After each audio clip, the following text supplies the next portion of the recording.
yeah, I understand why they fired him. They're 3-5. Auburn sucks right now. But no, that's not why they fired him because of this year. It has nothing to do with it. Your team can be 3-5, but if you're building something, if you're heading in the right direction, that's what matters. A great example of this is Tennessee last year. They went 7-6, and that's not acceptable at Tennessee, but here's the thing. They was heading in the right direction. It's not so much about your record, it's about what you're building at the program, what's about to come or what we think is about to come. Yes, Tennessee went 7-6 last year, but it was easy for everyone to tell, not just Tennessee fans. I could tell this as a Bama fan. They was going to be special in the up and coming years. Why is that? Because number one, Josh Heupel, he turned the program around within the blink of an eye, and two, he's getting his recruits in. That's also something we need to talk about in a different video. Josh Heupel doesn't even have his recruits in, all of them just quite yet, and he's undefeated at Tennessee and looking like the number one team in the country, but that's a different story for a different day. We're here to focus on the crap show that's going on in Auburn, Alabama. You could make the argument and say, well, oh, Matt, same thing with Bryan Harsin. He's only been there a few years, so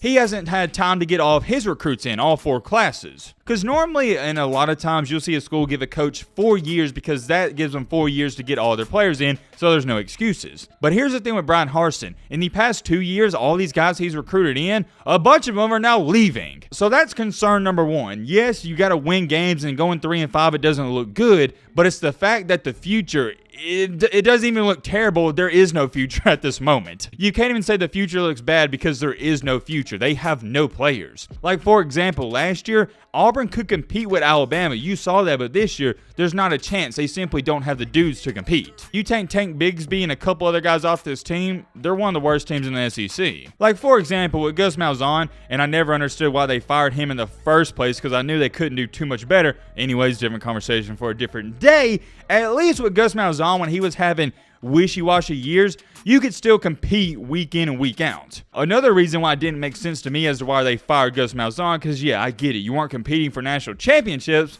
but Gus Malzahn had the best record against Nick Saban out of any other coach in the SEC. And the thing that hurts Auburn the most is they're comparing themselves with the schools around them, like a Georgia, Alabama, and Tennessee. And the problem is Auburn will never be on the level of a Georgia or Alabama. And that's a cold hard truth. But, and I have a big but, that's the problem. The people that are running the show for Auburn, they think they can get to that level of an Alabama or Georgia, and they can't. That's the problem. And I'll stand on that till the day I die. Until Auburn wins back-to-back championships, or heck, even wins an SEC championship in the near future, I'm going to stand on that. This is what I'm talking about, where I'm getting to. Auburn signed 23 quote-unquote blue-chip recruits between the 2020 and 2021 classes, and only 8 out of those 23 are left on the roster. All these players are leaving. They are not buying into what Bryan Harsin's doing, and if your players aren't buying in, it's time for a new head coach. But here's the other problem. People's like, okay, well, it's just going to be a bad year. And no, it's bigger than that, because now you can't even recruit for the future classes. Everyone that's been keeping up with college football, you knew since Auburn lost to Penn State, and I even told you guys this, I made a video on it, that Bryan Harsin was going to be fired. It was just a matter of time. So now when Bryan Harsin is going into all these kids' rooms,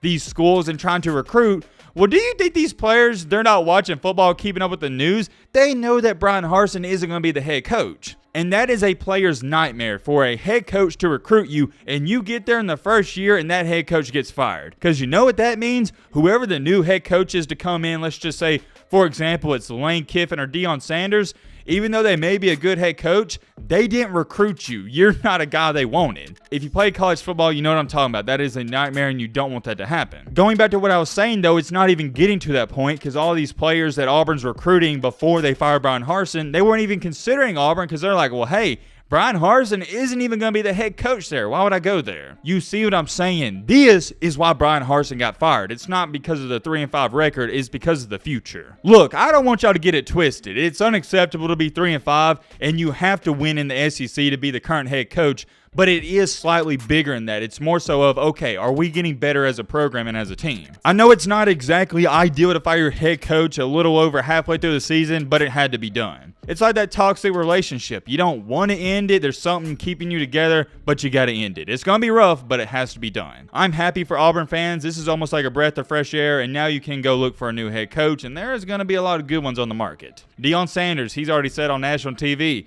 he's going to entertain offers. You know Lane Kiffin will as well. I'd be beyond shocked if Lane Kiffin is still at Ole Miss in the next couple of seasons. Everybody's got their speculations and whatnot, and here's what most people are saying are the top 4. Number 1, Deion Sanders. That's obvious. That's who I think Auburn should call first. Number 2, good old Lane Train. 3, Matt Rule. And 4, Hugh Freeze. I think you can scratch Hugh Freeze off the list because he signed a new contract with Liberty that runs through 2030. I honestly don't feel like he'll come back to the SEC anytime soon, but hey, I could be wrong on that. If I'm the AD at Auburn, if I'm running the show, calling the shots, I want Deion Sanders, but that's my preference. A lot of other people around Auburn, they're wanting to go after Lane Kiffin, and I get that 100%. If you can get Lane Kiffin or Deion Sanders, I think they're 1A, 1B. You can't go wrong. I'm a Bama fan, and when Nick Saban retires, goes away, whatever, that's who I want. I want Kiffin or Dabo Swinney. I don't really want Dabo Swinney. I more so want Lane Kiffin, but we'll have to see. That'll be a video for 10 years from now. I just want people to understand this. Auburn didn't fire Bryan Harsin because he went 3-5.